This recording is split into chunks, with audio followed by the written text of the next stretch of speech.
کیا قرآن کی کہانیاں معقول اور قابل قبول ہیں؟ قرآن کے ناقدین اس کتاب کی بطلان کے ثبوت کے طور پر متعدد مثالیں پیش کرتے ہیں کہ نوح کے طوفان نے پوری زمین کو ڈھانپ لیا، کہ لاکھوں انواع کے جانور نوح کی کشتی پر سوار ہوئے، کہ ذوالقرنین دنیا کے آخری کونے اور سورج کے غروب ہونے کی جگہ تک پہنچے، کہ یونس مچھلی کے پیٹ میں زندہ بچے رہے، یا ابراہیم علیہ السلام کے اپنے بیٹے کی قربانی کی اخلاقیت کے بارے میں سوالات۔ اس حصے میں ہم ان میں سے کچھ سوالات کا جائزہ لینے کی کوشش کریں گے۔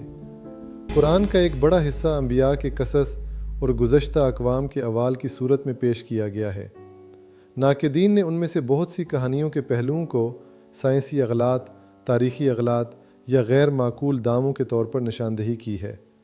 تاہم ایک بنیادی نکتہ ہے جو ہر چیز سے پہلے نوٹ کیا جانا چاہیے۔ ان ناقدین میں سے بہت سے خود قرآنی متن کو فیصلے کا معیار بنانے کی بجائے اپنے نتائج کو سنی سنائی باتوں، ضعیف روایات اور قرآن کے بارے میں عام غلط فہمیوں پر مبنی کرتے ہیں۔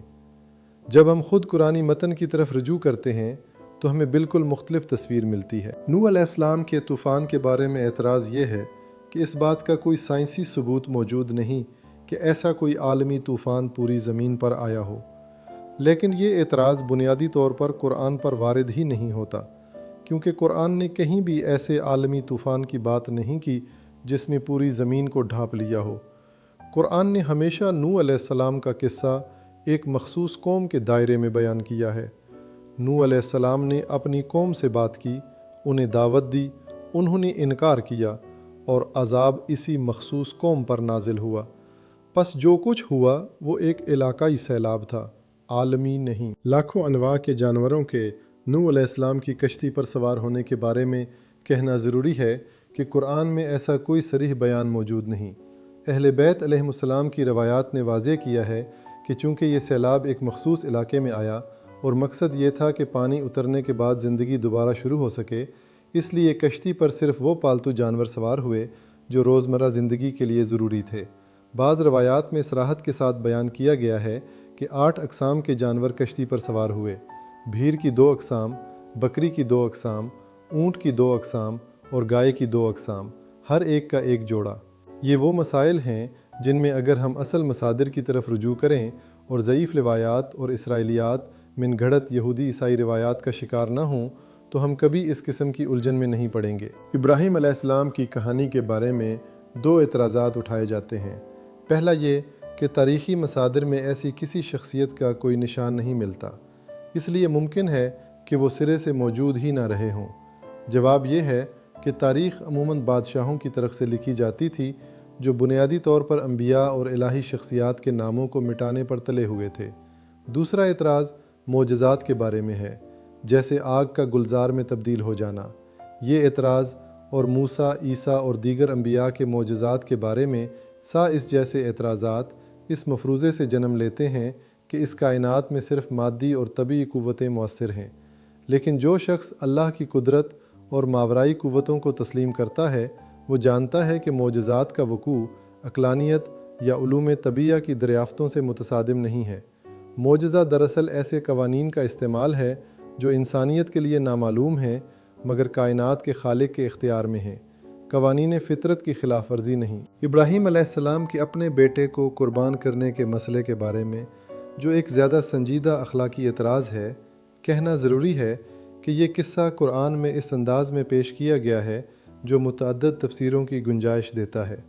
بعض مسلمان مفکرین کا موقف ہے کہ یہ حکم ایک آزمائش تھا اور اس کا حتمی مقصد انسانیت کو یہ پیغام دینا تھا کہ بچوں کی قربانی کا دور ختم ہو گیا، جو خود اپنے آپ میں الہی ہدایت کے راستے پر ایک انقلابی قدم ہے۔ بعض مفسرین یہ بھی کہتے ہیں کہ چونکہ ابراہیم علیہ السلام نے یہ خواب میں دیکھا تھا، انہیں اسے تعبیر کرنا چاہیے تھا، نہ کہ لفظی طور پر عمل کرنا، اور چونکہ وہ ایک نیکوکار اور سچے انسان تھے، اللہ نے انہیں حقیقت سے آگاہ کیا اور اس واقعے کو رونما ہونے سے روک دیا۔ تفسیر کچھ بھی ہو، ہر حال میں جو بات یقینی ہے وہ یہ ہے کہ اس قصے کا مرکزی پیغام اللہ کے سامنے سر تسلیم خم کرنا اور اخلاق و روحانیت سے وابستگی ہے، جو انسانی قربانی کے بالکل برعکس ہے، ایسی چیز جسے قرآن نے بار بار اور زور دے کر رد کیا ہے۔ حامان کے بارے میں جن کا نام قرآن میں فرعون کے ساتھ 6 بار آیا ہے، ناقدین کا کہنا ہے کہ یہ ایک تاریخی غلطی ہے، کیونکہ یہودی مصادر میں حامان ہخامنشی بادشاہ خشایارشا کا وزیر تھا، فرعون کا نہیں، اور قرآن نے ان دونوں کو گڈ کر دیا ہے۔ تاہم تحقیقات ظاہر کرتی ہیں کہ حامان مصری زبان میں آمون کے سردار کاہن کے لقب کی مختصر شکل ہو سکتی ہے۔ مزید برآں مصر میں حال ہی میں دریافت ہونے والے کتبات میں اس نام کے آثار ملے ہیں، جو تعمیراتی منصوبوں کے ذمہ دار یا فرعون کی حکومت میں دوسرے نمبر کی شخصیت کے طور پر موجود تھے۔ پس جسے ناقدین نام کی مشابہت اور تاریخی خلط ملط سمجھتے تھے، وہ نئے شواہد کی روشنی میں بے بنیاد ثابت ہوتا ہے۔ ذوالقرنین اور ان کے سورج کے غروب ہونے کی جگہ تک پہنچنے کے بارے میں ناقدین اعتراض کرتے ہیں کہ یہ علم سے متصادم ہے۔ تاہم اس آیت کو اس طرح سمجھنے میں کوئی دشواری نہیں کہ ذوالقرنین اس زمانے تک انسانوں کے پہنچے ہوئے سب سے مغربی نقطے تک جا پہنچے اور وہاں سمندر کے اوپر غروب آفتاب کا منظر دیکھا۔ دلدل والے چشمے میں ڈوبتے ہوئے پانا ذوالقرنین کی اپنی اس منظر کی توصیف ہے جسے قرآن نے نقل کیا ہے۔ بعض محققین کا خیال ہے کہ مقصود بحر اسود کا ساحل ہے۔